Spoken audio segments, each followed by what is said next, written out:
ብዙ ጊዜ ከተመዘገብን በኋላ አይጠሩንም ለምንድነው ምክንያቱ ምንድነው ለሚለው ጥያቄ ቀድም ዘርዘር አድርጌ በሰራውት ቪዲዮ ላይ አብራርቼላችኋለሁ ምክንያቶቹም ማለቴ ነው። አሁን ደግሞ ቀድም ቃል በገባውላችሁ መሰረት ብዙ ጊዜ የጽሁፍ ፈተና ማልፈን የቃለ መጠይቅ ፈተናም ካለፍን በኋላ ወይም ደግሞ የቃለ መጠይቅ ፈተና ካደረግን በኋላ የማንጠራውና የማንቀጠረው ለምንድነው የሚለውን ጥያቄ ደግሞ አሁን እንመልሳለን ማለት ነው። አንደኛው ምክንያት የጽሁፍ ፈተና ከተፈተናችሁ በኋላ አልፋችሁ የቃለ መጠይቅ ጥያቄም ተደርጎላችሁ ከዛ በኋላ እቀጠራለሁ ብላችሁ ስትጠብቁ የስልክ ጥሪ የውሃ ሽታ ሆኖባችሁ ሳይደወልላችሁ በዛው ተረስታችሁ የምትቀሩባቸው ምክንያቶች አሉ። ከነዚህ ምክንያቶች ውስጥ አራቱን እነግራችኋለሁ። አንደኛው ምክንያት ምን መሰላችሁ? the recruiter's suspicion የሚባለው ነው። የቀጣሪው ጥርጣሬ የሚለው ነው። recruiter's suspicion ቀጣሪ ሁሉንም ነገር ካለፋችሁ በኋላ በቃለ መጠይቅ ወቅት ያቀረባችሁትን መጀመሪያ ስትመዘገቡ ያቀረባችሁትን የትምህርት ማስረጃና የሥራ ልምዳችሁን እሱን ክሮስ ቼክ የሚያደርግ ጥያቄ ጠይቋችሁ ሊሆን ይችላል። በዛ ጥያቄ ላይ የምትሰጡትን መልስ ተመስርቶ የሚፈጠር ጥርጣሬ ሊኖር ይችላል በሲቪያችሁ መሰረት ካልተናገራችሁ። ከዛ በኋላ ይህ ወደ የት ይመራዋል? ካለፋችሁ በኋላ ባክግራውንድ ቼክ የማድረግ ስራ ይሰራሉ ማለት ነው። እናንተ ሳታቁ ይጠሩኛል ብላችሁ ስትጠብቁ ከቀደሙ ቀጣሪዎቻችሁ ያቀረባችኋቸው ማስረጃዎች ለማጣራት ደብዳቤ ይጻጻፋሉ። እንዲሁም ደግሞ በስልክ ወይም በአካል ሄደው ይጠይቃሉ እና የተናገራችሁት በኢንተርቪው ላይ የተናገራችሁት ነገርና ያቀረባችሁት ማስረጃ ከሰበሰቡት መረጃ ጋር ሲነጻጸር ተመሳሳይ ካልሆነ በዛው ውሸት እንደዋሻችሁ ቆጥረው አይጠሯችሁም፣ ይረሷችኋል። ሄዳችሁም ብትጠይቁ ምክንያቱን አይነግሯችሁም። ገና ነው እያሉ በዛው ነው የሚያረሳሷችሁ ማለት ነው። ይህ እንግዲህ የሪክሩተርስ ሰስፒሽን አንደኛው ምክንያት ነው። ሁለተኛው ምክንያት ደግሞ የሪክሩተርስ ፊር ነው፣ የቀጣሪዎች ፍራቻ። ይህም ምን መሰላችሁ? ቀጣሪዎች በተለይ ሞር ኤዱኬትድ ከሆናችሁ ብዙ ኤክስፒሪየንስ የሚጠቅም ኤክስፒሪየንስ ካላችሁ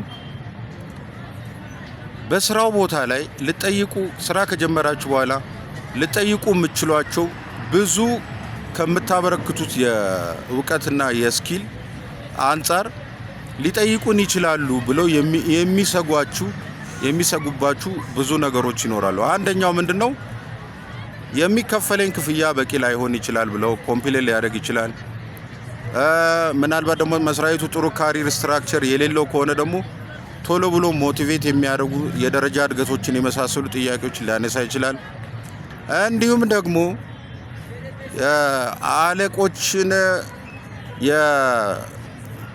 አለቆች ሊተካን ይችላል ብለው ማለት ይሄ በጣም ከኋላ ቀርነት የመጣ አስተሳሰብ ኢትዮጵያ ውስጥ የተለመደ አስተሳሰብ ነው እና ኮምፒታንት ሊሆን ይችላል ከአለቆች ጋራ ወይም ከኔ ጋራ ኮምፒታንት ሊሆን ይችላል በሚል ፍራቻ ለረጅም ጊዜ እዛ መስሪያ ቤት ውስጥ ገዢ ሆኖ ለመቆየት የሚፈልጉ ሰዎችን እንዳትጋፏቸው የልፋታችሁን ሁሉ ውጤት መና ያረጉባችሁና ዝም ይሏችኋል።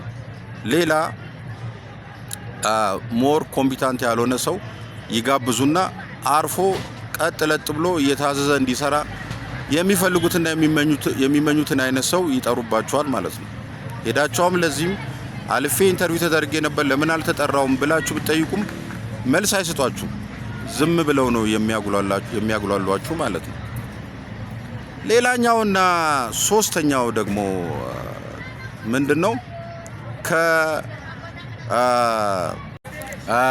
ኢንተርናል ኮምፕሊያንት ነው ሶስተኛው ማለት ነው። ኢንተርናል ኮምፕሊያንት ማለት የውስጥ ሰራተኞች ምናልባት የሚያሟሉ ሰራተኞች እያሉ ይሄንን አስቀድመው የውስጥ ሰራተኞች የሚያሟሉ አሉ ወይስ የሉም የሚለውን መረጃ ሳይሰበስቡ አንዳንድ ድርጅቶች ከኤችአሩ ድክመት የተነሳ ወይም ደግሞ የውስጥ ሰራተኞች እንዳያድጉ ከመፈለግ ለውጭ የሚያወጡት የቅጥር ማስታወቂያ ይኖራል እና የውስጥ ሰራተኞች ፓወርፉል ከሆኑ እኛ የውስጥ ሰራተኞች እያለን በደረጃ እድገት ቦታው ላይ መመደብ ሲገባን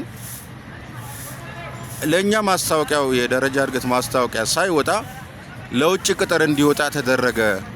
ስለዚህ በዚህ መልኩ ይስተካከልልን ብለው ኮምፕሌን ያቀርባሉ።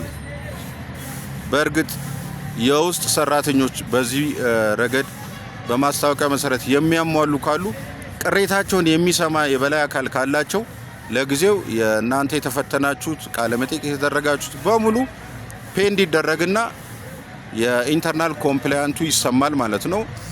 የኢንተርናል ኮምፕላያንቱ ሲሰማ የሰራተኞቹ ቅሬታ አግባብ ከሆነ የእናንተ የቅጥር የፈጀውን ፕሮሰስ በጠቅላላ ይሰረዛል ማለት ነው። ይሰረዝና እንደገና ለውስጥ ሰራተኞች የደረጃ እድገት እንዲወጣና ተወዳድረው ቦታው ላይ እንዲያገኙበት ይደረጋል።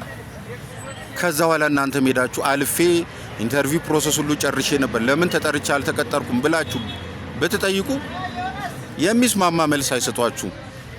የሚያዘናጋ መልስ ነው የሚሰጧችሁ። ልዩ ልዩ መልስ ይሰጧችኋል ማለት ነው። ወይ ገና ነው የመሳሰለ መልስ ይሰጣችኋል። 3 ነገርኳችሁ።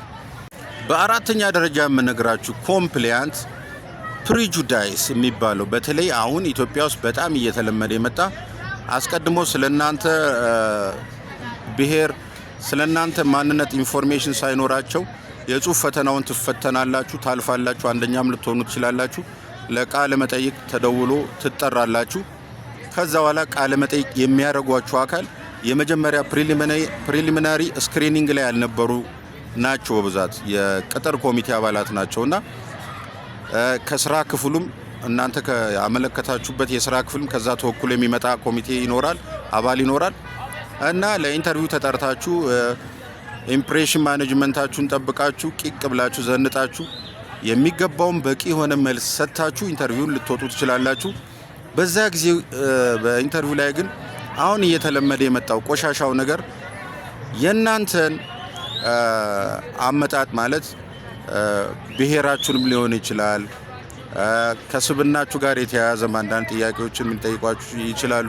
ስለ ራሳችሁ ታሪክ አብራሩ ሲሏችሁ እና የኤክስፔክት የሚያደርጉት ኤክስፒሪየንስ ማለት ነው። በተለይ አሁን የሰውን ሞራል የሚነካ ከስተመር ሰርቪስ ላይ በብዛት አሁን የሆነ መልከኛ የሆነ ሸበላ አቋሙ የሚያምር ወንድ ከሆነ ማለት ነው፣ ሴት ከሆነችም ቆንጆ የምታምር እነሱ በሚፈልጉት መጠን የፊዚካል ገስቸሯ በጣም የሚስብ አይነት ነገር ሰው ይፈልጉ ይሆናል እና እንደዚህ አይነት የሆነችው ሴት እነሱ በአቋምም በመልክም የፈለጓት ሴት ግን መልኳ ይሄን ያህል የማይስብ በሆነች ሴት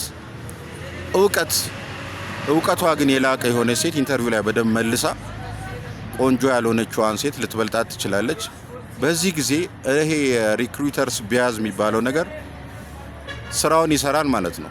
ብታልፉም ኢንተርቪውን ብትመልሱም ኢንተረስት አይኖራቸውም። በኢንተርቪው ላይ ትክክለኛ መልስ መልሳችሁም ዝቅ ያለ ያነሰ ውጤት ይሰጧችኋል።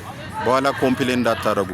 እነሱ የሚፈልጓት ብቁ የሆነ መልስ ባትመልስም የፈለጓት አይነት የተክለ ቁመናና መልክ ያላትን ሴት ለሷ ባትመልስም ከፍ ያለ የኢንተርቪው ላይ ነጥብ ይሰጧትና ይጥሏችኋል። እና መልሱን መልሻለሁም ብላችሁ ተረጋግታችሁ ስትሄዱ ከዛ ከሄዳችሁ በኋላ ይደወልልኛል እጠራለሁ ብላችሁ ስትጠብቁ ሳትጠሩ በዛው ትቀራላችሁ። ያልተጠበቀ ሰው በደንብ ያልመለሰ ሰው ተቀጥሮ ያልፋል ማለት ነው። እነዚህ አሁን የነገርኳችሁ አራቱ ከፈተናና ኢንተርቪው የጽሁፍ ፈተና ከተፈተናችሁ ካለፋችሁና ኢንተርቪው ጥያቄ ከመለሳችሁ በኋላ ልትቀጠሩ የማትችሉባቸው ቤዚክ የሆኑ አራቱ ምክንያቶች ናቸው አሁን ባለው በኢትዮጵያ ሁኔታ። መልካም ቀን። ሪፖስት እያደረጋችሁ ሌሎች ጥያቄዎችንም ጠይቁኝ፣ መልስላችኋለሁ። የእናንተው ሚስተር አለሜ ነኝ። ዩቲዩብ ላይም እየገባችሁ ቪዲዮዎችን ይዩ። ከሲቪል ሰርቪስ የብቃት ምዘና ፈተና ጋር የተያዙ በብዛት ቪዲዮዎች ተለጥፈዋል። በሉ ደህና ሁኑ። ሪፖስት አድርጉ።